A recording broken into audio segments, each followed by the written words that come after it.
नमस्कार साथियों, history with Vijay sir YouTube channel पर एक बार फिर आपका हार्दिक स्वागत।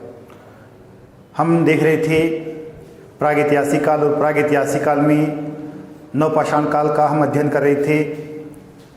आज हमारे पास प्रागैतिहासिक काल का अंतिम टॉपिक नवपाषाण काल, इसका हमने कुछ अध्ययन पिछले वीडियो में किया था। नवपाषाण काल से संबंधित हमने कुछ स्थानों का अध्ययन किया था। इसमें मेहरगढ़ का अध्ययन हो गया है, बुर्जहोम इसका भी अध्ययन हमने कर लिया है। एक स्थान हमने अध्ययन किया था गुफकराल, इसका भी हमने अध्ययन कर लिया है। इसके अलावा दमसादात या कवेटा घाटी, इसका भी हमने अध्ययन कर लिया है नवपाषाण काल में। तो मेहरगढ़ से हमें एक भैंस के प्रमाण भी मिलते हैं, भैंस के प्रमाण भी मिले हैं। बुर्जहोम से हमें गोलाकार घड़े पर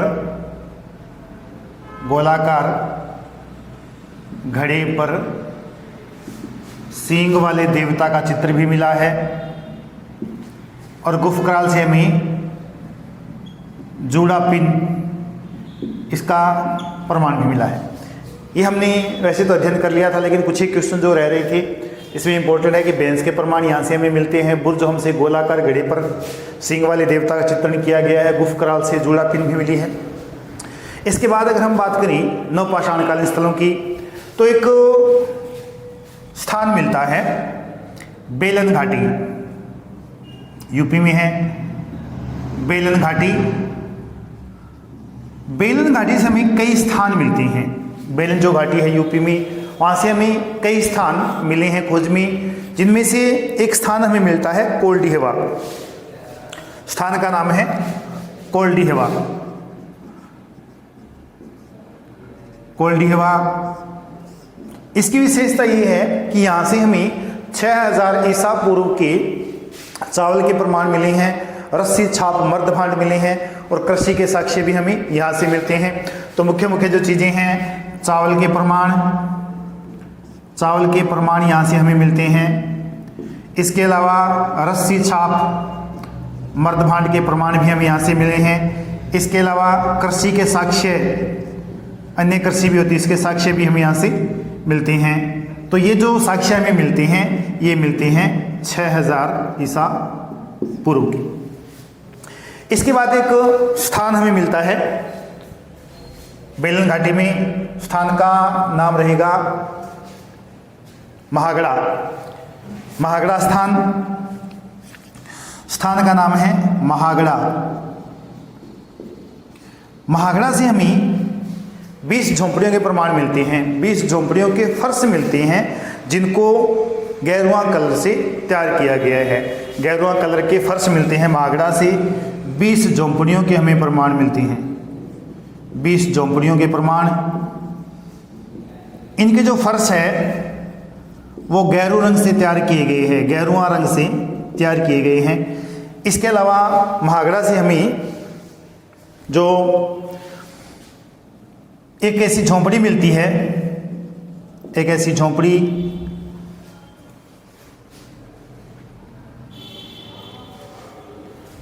महागड़ा से हमें एक ऐसी झोंपड़ी मिलती है जिसमें कई चूल्हे, एक झोंपड़ी में कई चूल्हे मिलते हैं, कई चूल्हे मिलते हैं। इसके अलावा सबसे बड़ी उपलब्धि है, यहाँ से एक गौशाला के प्रमाण भी हमें मिले हैं। गौशाला के प्रमाण भी हमें मिलते हैं। इसके बाद एक स्थान है सुहगोरा। सुहगोरा यूपी में है। यहाँ से हमें रस्सी छाप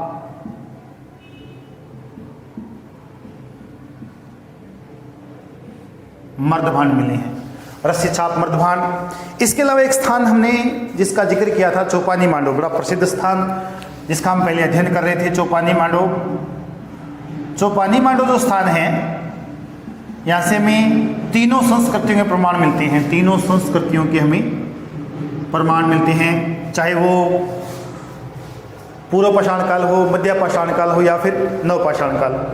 यहाँ से हमें चौपानी मांडो से तीनों संस्कृतियों के प्रमाण मिलते हैं। इसके बाद अगर हम बात करें मध्य प्रदेश की, मध्य प्रदेश के जो हमें प्रमाण मिलते हैं वो मिलते हैं, एक तो स्थान है कुंझुन है, एक स्थान है ललहनिया, ये दो स्थान, एक तो कुंझुन, एक तो कुंझुन स्थान मिलता है मध्य प्रदेश से, एक मिलता है ललहनिया, और ललहनिया से हमें जंगली चावल के प्रमाण मिलते हैं, जंगली चावल के प्रमाण मिलते हैं। इसके बाद अगर हम बात करें पूर्वोत्तर भारत की, पूर्वोत्तर भारत में हमें 1867 में प्रमाण मिलते हैं, उत्खनन किया था जॉन लुबाक ने।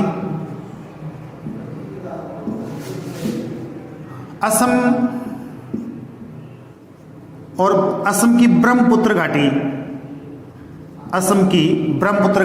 यहाँ से हमें पाषाण उपकरण मिलते हैं, नवपाषाण काल के उपकरण मिलते हैं, नवपाषाणकालीन उपकरण मिलते हैं। इसके बाद अगर हम बात करें नवपाषाणकालीन स्थलों की, तो हमें दक्षिण भारत से काफ़ी स्थान मिलते हैं, कई स्थान ऐसे हैं जो काफ़ी प्रसिद्ध भी है।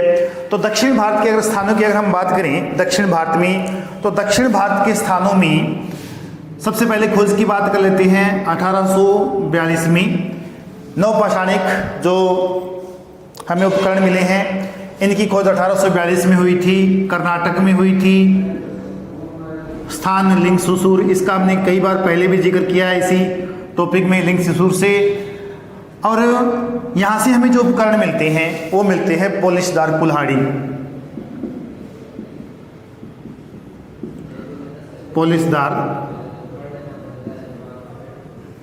कुल्हाड़ी। अब यहाँ जितने भी उपकरण मिले हैं लगभग उन पर पॉलिश की हुई है, मुख्यतः जो कुल्हाड़ियाँ हमें मिली है उन पर पॉलिश की हुई मिली है। दक्षिण भारत में जो नवपाषाणकालीन स्थल है, दक्षिण भारत में जो हमें नवपाषाणकालीन स्थल मिले हैं वो एक महाराष्ट्र की संस्कृति थी, जोरवे संस्कृति, उससे प्रभावित मिले हैं। दक्षिण भारत के जो नवपाषाणकालीन स्थल जो भी मिले हैं, नवपाषाण स्थल, ये महाराष्ट्र की जोरवे संस्कृति से प्रभावित थे, जोरवे संस्कृति से प्रभावित थे। जोरवे संस्कृति महाराष्ट्र की बड़ी प्रसिद्ध संस्कृति थी। इसका जो समय है दक्षिण भारत में नवपाषाण का जो समय है वो बताया गया है 2900 ईसा पूर्व से 1000 ईसा पूर्व के बीच। ये समय नेट के एग्जाम में या फिर हम और बड़े एग्जाम जैसे कॉलेज कैडर में या नेट में क्वेश्चन बहुत बार पूछा गया है कि दक्षिण भारत में वह कौन सा स्थान है जहाँ से हमें राख के ढेर मिलते हैं। बहुत बार क्वेश्चन कंपटीशन में बड़े लेवल पे पूछा गया है। तो राख के ढेर हमें कई स्थानों से मिलते हैं। अगर हम सबसे पहले कर्नाटक की बात करें, कर्नाटक जहाँ से हमें राख के ढेर मिलते हैं, राख के ढेर। लेकिन वहाँ ऑप्शन काफ़ी होते हैं, काफ़ी ऑप्शनों में कौन कौन से होंगे, जिसमें एक स्थान है पिकलीहल, पिकलीहल, एक है मास्की, एक है संगनकल्लू, एक है ब्रह्मगिरी। ये स्थान। इसके बाद दक्षिण भारत में स्थान है आंध्र प्रदेश। आंध्र प्रदेश से हमें दो स्थान मिलते हैं, उतनूर और पलवाई, उतनूर और पलवाई, ये स्थान मिलते हैं। यहाँ से हमें राख के ढेर मिलते हैं। जो राख के ढेर मिले हैं दक्षिण भारत की एक संस्कृति थी कि जब पशुपालन ये करते थे तो पशुओं के लिए लकड़ी से निर्मित बड़े बड़े बाड़े बनाए जाते थे। उन बाड़ों में जब मवेशियों का गोबर इकट्ठा हो जाता था तो किसी उत्सव पर उस गोबर को आग लगा दी जाती थी और जो राख बनती थी उस राख से अपने मकानों की ये पुताई करते थे। ये जो संस्कृति थी इनकी, राख के जो ढेर मिले हैं वो एक इनकी संस्कृति थी कि पशुओं के लिए बाड़े बनाए जाते थे, चारों तरफ लकड़ी के कवर किया, लकड़ी से कवर किया जाता था। उत्सव के अवसर पर उस राख को जलाया जाता था और वहाँ ढेर बन गए। उस राख से हालांकि अपने मकानों की पुताई भी करते थे। तो दक्षिण भारत में ये जो स्थान है पिकलीहल है, मास्की है, संगनकल्लू है, ब्रह्मगिरी है, उतनूर है, पलवाय है। ये जो स्थान है यहाँ से हमें राख के ढेर मिलते हैं। तो दक्षिण भारत की एक संस्कृति थी, राख की संस्कृति या राख के ढेर संस्कृति का एक हिस्सा था। तो ये कुछ एक स्थान थे जो हमारे आज के विषय थे, जो पाषाण काल का विषय था उससे संबंधित, जिसमें इससे पहले हमने पिछले वीडियो में पूरा इसका अध्ययन किया था। कुछ एक स्थान रह गए थे जिसमें मेहरगढ़ में एक भैंस के प्रमाण मिले हैं, बुर्जहोम से गोलाकार गड़े पर सींग वाले देवता है, गुफक्राल से जुड़ा पिन मिली है, हेयर पिन बेलन घाटी में स्थान मिले हैं, कोल्डीवा जहाँ से 6000 ईसा पूर्व के हमें प्रमाण मिलते हैं। इसके अलावा हम बात करें रस्सी छाप मर्दभांड की करसी के साक्ष्य मिलते हैं, महागड़ा से 20 झोंपड़ियों के प्रमाण मिले हैं, फर्श मिला है, एक झोंपड़ी में कई चूल्हे मिले हैं, गौशाला। इधर हम बात करें सोगौरा, ये भी यूपी में है, रस्सी छाप मर्दभांड, चौपानी मांडो, इसका हमने पहले जिक्र किया है। मधुमक्खी के 36 प्रकार की झोंपड़ियां हमें मिली थी मध्य पाषाण काल में। कुंझुन मध्य प्रदेश में ललहनिया। एक स्थान चिरांद, चिरांद बड़ा प्रसिद्ध स्थान, चिरांद, चिरांद ये भी नव पाषाण काल का स्थान है, जिला है सारण, बिहार। यहां से हमें काफी झोंपड़ियां मिली है, कई झोंपड़ियां मिली है, और इन झोंपड़ियों में एक झोंपड़ी में कई चूल्हे में मिले हैं, कई चूल्हे में मिले हैं। संभवतः यह सार्वजनिक भोजनालय रहा होगा, सार्वजनिक भोजनालय रहा होगा। सारण चिरांद में कई झोंपड़ियों के प्रमाण मिले हैं। यहाँ से हमें पत्थर निर्मित या यूं कहें सेलखड़ी निर्मित, पक्की मिट्टी सेलखड़ी निर्मित चूड़ियों के अवशेष मिले हैं, सेलखड़ी व हड्डी निर्मित चूड़ियों के प्रमाण मिले हैं। यह है नवपाषाण काल, जिसमें हमें मुख्य स्थान, तो स्थान पूछे जा सकते हैं कि कौन सा स्थान किस सभ्यता से संबंधित है। तो मेहरगढ़ है, बुर्जहोम है, गुफक्राल है, बेलन घाटी है, बेलन घाटी में कई स्थान मिले हैं, कोल्डीवा है, सोगोरा है, या फिर हम बात करें महागड़ा है। तो इसके अलावा चौपानी मांडो है, तीनों संस्कृतियों के प्रमाण मिलते हैं हमें यहाँ से। मध्य प्रदेश कुंझुन और ललहनिया, ललहनिया से हमें जंगली चावल के अवशेष मिले हैं। 1867 में जॉन लुबाक ने असम ब्रह्मपुत्र घाटी में नवपाषाण कालीन उपकरण खोजे थे। इसके बाद हम चिरांद की बात करें, सारण जिला बिहार में है, कई चूल्हे मिले हैं, सार्वजनिक भोजनालय मिला है, सेलखड़ी हड्डी निर्मित चूड़ियाँ मिली है, यहाँ भी रस्सी छाप मर्दभांड मिली हैं, और भी यहाँ से काफ़ी चीज़ें मिली है, बहुत सी चीज़ें मिली हैं। चिरांद प्रसिद्ध स्थान रहा है। इसके बाद हम दक्षिण भारत की बात करें तो 1842 में कर्नाटक में लिंगसुसूर में पोलिसदार कुल्हाड़ी मिली थी प्राइमरोज को। दक्षिण भारत में नवपाषाण कालीन जो स्थल है वो जोरवे संस्कृति जो महाराष्ट्र की थी उससे प्रभावित थी। कर्नाटक में राख के ढेर मिले हैं, पिकलीहल और उतनूर। ये क्वेश्चन बहुत बार पूछा गया है, एक ये पिकलीहल और एक ये क्वेश्चन उतनूर। ये कई बार नेट के एग्जाम में क्वेश्चन पूछा गया है, बड़े लेवल का क्वेश्चन ये नेट में क्वेश्चन बहुत बार पूछा गया है, ये नेट में या फिर कहीं भी किसी भी राज्य में टेट का पेपर होता है, टेट या सेट बोलते हैं, सेट असिस्टेंट प्रोफेसर के लिए जब एग्जाम होता है उस लेवल का क्वेश्चन की राख के ढेर कहाँ से मिले हैं।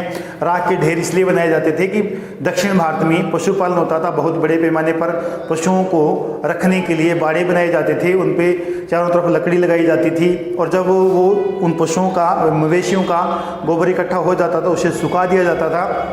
उत्सव के अवसर पर उन पर आग लगा दी जाती थी, और राख के जो ढेर होते थे उस राख से वो अपने मकानों की पुताई करते थे। तो ये थी संस्कृति, नवपाषाण कालीन संस्कृति। इससे पहले हमने मध्य पाषाण काल या इससे पहले पूर्व पाषाण काल का अध्ययन किया था। अगले वीडियो में हम मिलेंगे सिंधु घाटी सभ्यता के साथ, बड़ी शानदार सभ्यता। तब तक आप सबका बहुत बहुत धन्यवाद।